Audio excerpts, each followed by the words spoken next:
मोटका नवा झाड़ू लगाई देबी तो छोट हो जाबी, बड़ी बाटी बढ़िया रहबी, तोरे शरीरिया खातिर न फायदा रही, तनी हिलबी डोलबी। कोहो ये झेनकुआ पापा घरों के कामवा करी खेतों मन का कामवा करी, बतावा हम तनी हिल्ली डोली ला का होई गेले हमार बड़की दीदी। कुछ नहीं का होई भातार काटी लोगन घर में मनी आई के परल रहा निरोहिया तो हम लोगन के दादा आई के कह जई है। ए हमार बड़की दीदी तू तो पूरा बात सुनबा नहीं कर, तू पहले बोले लुई है आदत तोहर एकदम नीक नहीं लागत।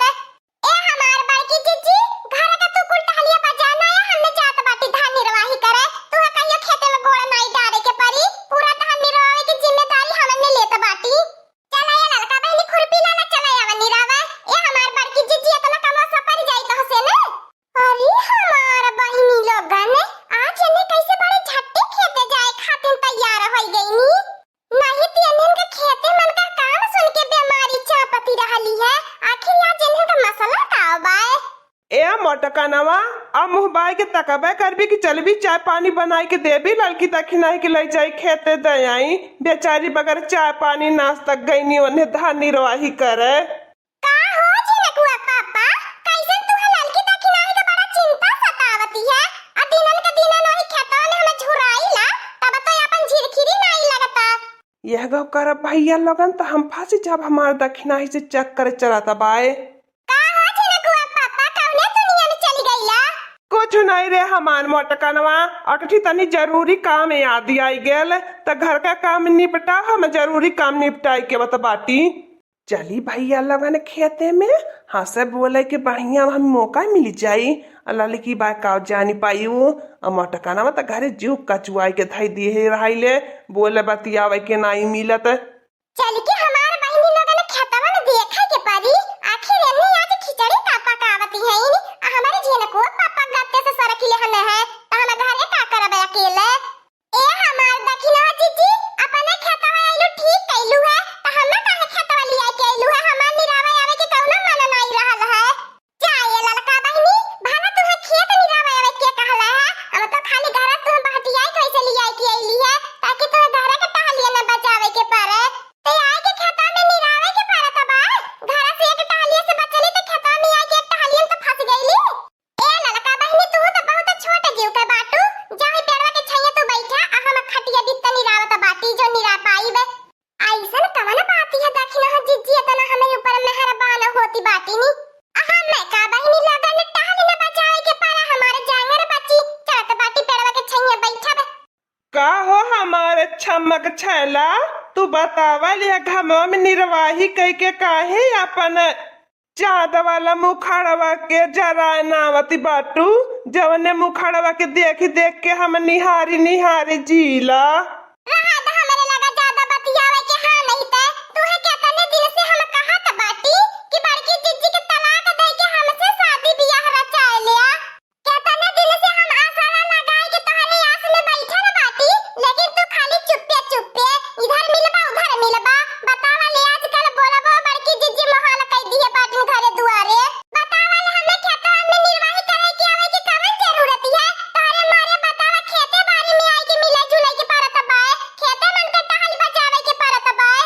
नाराज न हो, गुस्सा न करे, अपन 10 साल का प्यार बाय, जैसे 10 साल इंतजार कैलू वैसे का 2 महीना भर इंतजार कर लिया, लगनिया चटका दे अब के लगनिया में तोहर हाथ पीला कई देब। हरे मोरे बापा रे बापा, हरे मोरे बड़की जीजी मालूम नहीं रहा दखिना जीजी निर्वाही नहीं करे आई बाटी नी, ई तो अपने मकसद में कामयाब होवे आई बाटी नी, ई तो आस की लड़ावे आई है बड़ू जन से। अब का होई हो हमारा बड़की जीजी तोहार बड़ू जने तो काली कोयल पे लो भायल बाटे तू है छोड़ी के। पता न कान कवन बेचैनी उलझन रहल जब तक तू है नहीं देखी त जैसे लागल हमारे का हेरायल हेरायल है। अब लड़की हमारे समझ ही हमें आवत बा हमार झिनकुआ पापा इतना हमसे काहे रूठल रूठल रहा ने। चला अच्छा आवा पेड़वा के छैया बैठ के बतियाई जाए, बतियावे के मारे तो खेते भाग के इनी थोड़ा समाकारी के लिए आई के।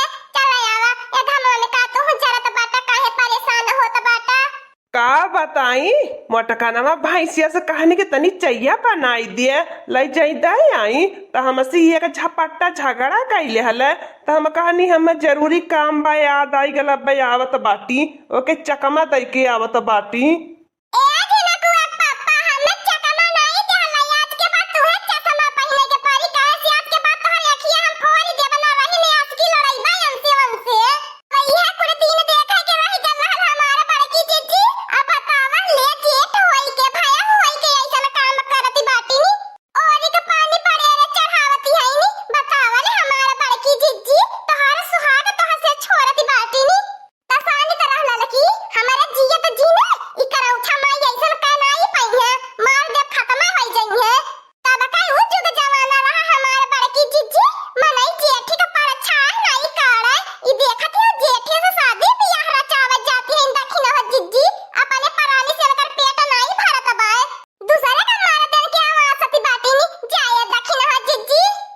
मोटकानवा दखिनाई तो कुछ बोले मत नहीं तो जानती है कि नहीं हम मारा हड्डिया बुरकू से हो जाई।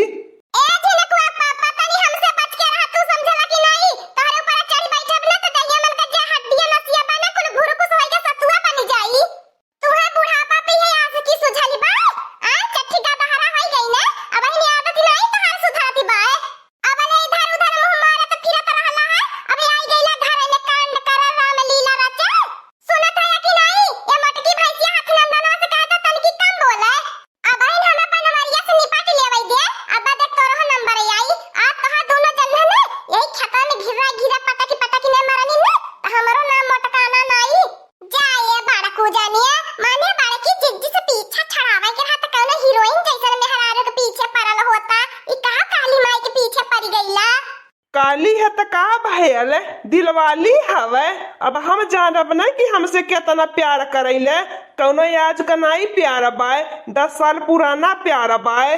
हाँ कुछ दिन में बता देते मोटकनवा हम सदियों करब यही से।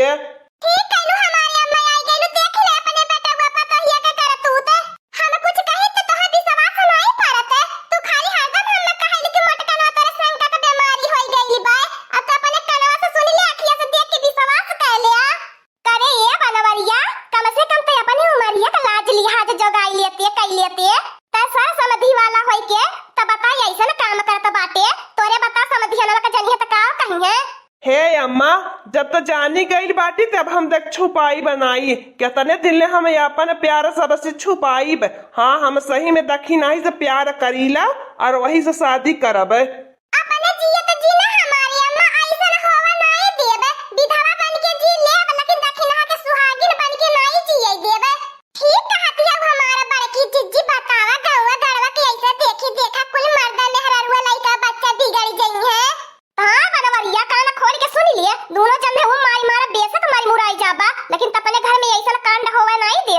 डराया न तू हम जब तक बाटी तुम्हें डराए की जरूरत ही नहीं बाय जियल जाई साथ साथ मरल जाई साथ साथ।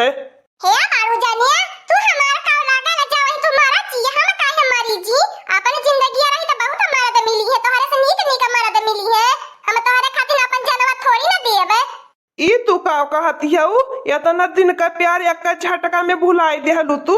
अरे न धमकी देती है न मरिए थोड़ी न तुम्हें जान से इतना न डरा हम जब तक बाटी।